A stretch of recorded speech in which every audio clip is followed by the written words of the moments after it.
2021 సంవత్సరానికి గాను కొత్త సిలబస్ ప్రవేశపెట్టాలని మా ప్రభుత్వం వైఎస్ఆర్ కాంగ్రెస్ పార్టీ ప్రభుత్వం అధికారంలోకి వచ్చిన వెంటనే గౌరవ ముఖ్యమంత్రి గారు పిల్లలకు నైపుణ్యాభివృద్ధికి సంబంధించి కోర్స్ కరిక్యులంలోనే ఇన్వడింప చేయాలని చెప్పి ఆదేశాలు ఇవ్వడం జరిగింది. దీని మీద ఒక ఎక్స్పర్ట్ టీంను కూడా కాన్స్టిట్యూట్ చేయడం జరిగింది. యాప్సీ ఆధ్వర్యంలో, ఉన్నత విద్యామండలి ఆధ్వర్యంలో సుమారు 6 నెలల పాటు వివిధ సబ్జెక్టులకు సంబంధించినటువంటి నిష్ణాతులు దీని మీద అధ్యయనం చేసి ఒక నూతన సిలబస్ను ప్రధానంగా ఈ స్కిల్ ఎన్హాన్స్మెంట్ ఒకటి, స్కిల్ డెవలప్మెంట్ ఒకటి, అట్లాగే లైఫ్ స్కిల్స్ అంటే ప్రధానంగా ఈ ఇండియన్ కల్చర్ అండ్ సైన్స్ కానివ్వండి, ఎన్విరాన్మెంటల్ ఎడ్యుకేషన్ కానివ్వండి, అనలిటికల్ స్కిల్స్ కానివ్వండి, హ్యూమన్ వాల్యూస్, ప్రొఫెషనల్ ఎథిక్స్ కానివ్వండి, కంప్యూటర్ అప్లికేషన్స్, ఇలా అందరికీ మన దైనందిన జీవితంలో ఉపయోగపడే స్కిల్స్ను అంటే నైపుణ్యాన్ని పెంచే విధంగా కోర్సుల్ని రూపకల్పన చేయడం ఈ యొక్క నూతన సిలబస్ యొక్క ప్రత్యేకత అని చెప్పి కూడా తెలియజేస్తా ఉన్నాం. కాబట్టి ఈ లైఫ్ స్కిల్ కోర్సెస్ ఏవైతే ఉన్నాయో ఈ కోర్సెస్ను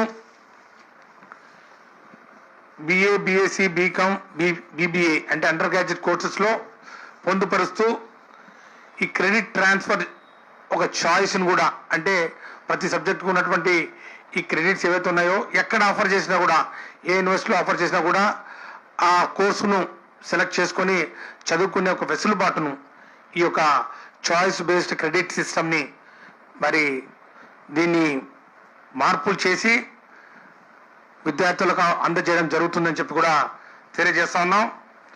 ఈ యొక్క సిలబస్ యొక్క ప్రత్యేకతలు ఏంటంటే ఈ కొత్తగా ఈ 2021 సంవత్సరానికి మనం ఇంట్రడ్యూస్ చేస్తున్నటువంటి ఈ సిలబస్లో ప్రధానంగా అవుట్కమ్ బేస్డ్ సిలబస్ ఇది.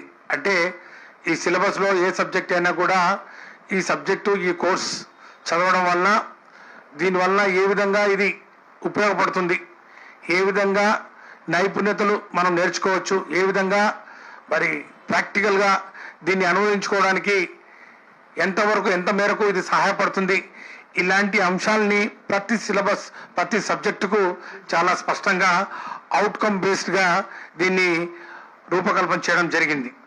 అట్లాగే ఇంతకుముందు ఉన్నటువంటి ఫౌండేషన్ కోర్సెస్ ఏవైతే ఉన్నాయో వాటి స్థానంలో లైఫ్ స్కిల్ కోర్సెస్ అంటే ఇంతకుముందు నేను చెప్పినట్టు ఈ కోర్సెస్ను ఎంపిక చేసుకునే అవకాశం విద్యార్థులకు ఇవ్వడం జరిగింది. అట్లాగే నైపుణ్యాభివృద్ధి పెంపొందించే దిశగా skill development, skill enhancement courses వీటిని కూడా ఈ యొక్క కొత్త సిలబస్లో ఏర్పాటు చేయడం జరిగింది. అతి ప్రధానమైన అంశం ఈ కొత్త సిలబస్లో గౌరవ ముఖ్యమంత్రి గారి సూచనల మేరకు మొట్టమొదటిసారిగా విద్యార్థులందరికీ 10 నెలల తప్పనిసరి అంటే మ్యాండేటరీ అప్రెంటిస్షిప్ కానివ్వండి, లేకపోతే దీన్ని ఇంటర్న్షిప్ కానివ్వండి, లేకపోతే ఆన్ జాబ్ ట్రైనింగ్ కానివ్వండి, సుమారు 10 నెలలు 3 సంవత్సరాల కాలంలో అంటే మొదటి సంవత్సరం అయిన వెంటనే ఒక 2 నెలలు, రెండవ సంవత్సరం అయిన వెంటనే మళ్ళీ ఇంకొక 2 నెలలు, అట్లాగే ఫైనల్ ఇయర్లో ఒక 6 నెలలు, మొత్తంగా 10 నెలల పాటు విద్యార్థులు ఈ ఆన్ జాబ్ ట్రైనింగ్కి వెళ్ళడం వలన ఉద్యోగ అవకాశాలు గణనీయంగా పెరిగే అవకాశాలు ఉంటాయి. కాబట్టి ఈ యొక్క సిలబస్ ఈ విధంగా మోడిఫై చేయడం జరిగిందని చెప్పి కూడా తెలియజేస్తున్నాం. అట్లాగే ప్రధానంగా ఈ ఆన్లైన్ కోర్సెస్ మనం చూస్తూ ఉన్నాం. ఈ యొక్క COVID-19 ఈ కంటైన్మెంట్ వలన ఈ క్రైసిస్లో మనం ఒక ఆపర్చునిటీని కూడా విద్యాశాఖ ప్రధానంగా ఎత్తుక్కోవడం జరిగింది. అదే ఈ ఆన్లైన్ కోర్సెస్. దాని పర్యవసానాలు కూడా వేరే విధంగా ఉన్నాయి. మీ అందరికి తెలుసు, స్కూల్ ఎడ్యుకేషన్ డిపార్ట్మెంట్లో ఏ విధంగా ప్రైవేట్ మేనేజ్మెంట్ దీన్ని వాడుకొని ఏ విధంగా సిలబస్ను అకాడమిక్ ఇయర్ కాకుండానే స్టార్ట్ చేసే విషయం అది పక్కన పెడితే, ఈ డిగ్రీ కోర్సెస్లో మాత్రం ఈ ఆన్లైన్ కోర్సెస్ మూక్ కోర్సెస్ అంటే మ్యాసివ్ ఆన్లైన్ కోర్సెస్ ఏవైతే ఉన్నాయో వీటికి ఎవరైతే దీని ద్వారా కోర్సెస్ చేస్తారో దానికి అదనంగా క్రెడిట్స్ ఇవ్వడం జరుగుతుంది. అంటే to encourage students to go for online and MOOC కోర్సెస్కు మరి దాని వైపు ఆకర్షితులను చేసే విధంగా వారికి క్రెడిట్స్ అదనంగా క్రెడిట్స్ ఇచ్చే విధంగా ఈ సిలబస్ను మరి రూపకల్పన చేయడం జరిగింది. అట్లాగే ఎక్స్ట్రా కరిక్యులర్ యాక్టివిటీస్ ఏవైతే ఉన్నాయో ఎన్సిసి నేషనల్ క్యాడెట్ కోడ్ కానివ్వండి, ఎన్ఎస్ఎస్ నేషనల్ సర్వీస్ స్కీమ్ కానివ్వండి, ఎన్జిసి నేషనల్ గ్రీన్ కోర్ ఈ వీటిలో పాల్గొనే వారికి కూడా అదనంగా క్రెడిట్స్ ఇవ్వడం జరుగుతుంది. అట్లాగే విద్యార్థుల్ని కళాశాలను సమాజంతో అనుసంధానం చేయడానికి కమ్యూనిటీ సర్వీస్ ప్రాజెక్ట్ ఈ సిలబస్లో భాగంగా చేయబడింది. రాబోయే రోజుల్లో community planning, community development board అనే ఒక బోర్డుని ఏర్పాటు చేస్తూ వీటన్నిటిని నియంత్రించే విధంగా మరి ఒక నూతన వ్యవస్థను కూడా తీసుకురావడానికి మరి ఇప్పటికే ప్రతిపాదనలు తయారు చేసి గౌరవ ముఖ్యమంత్రి గారి దృష్టికి తీసుకోవడం జరిగిందని చెప్పి కూడా తెలియజేసుకుంటూ కమ్యూనిటీ సర్వీస్ను ఎంకరేజ్ చేయాలి విద్యార్థులకు, మరి విద్యార్థులకు కళాశాలకు సమాజంతో అనుసంధానం చేయాలనేది దీని యొక్క ముఖ్య ఉద్దేశం. మరి అట్లాగే దీని ద్వారా విద్యార్థులు కళాశాలలో ఆ చుట్టుపక్కల గ్రామాల్లో అభివృద్ధిలో భాగస్వాములు కావాలనేది మరి ప్రభుత్వం యొక్క ఆకాంక్ష.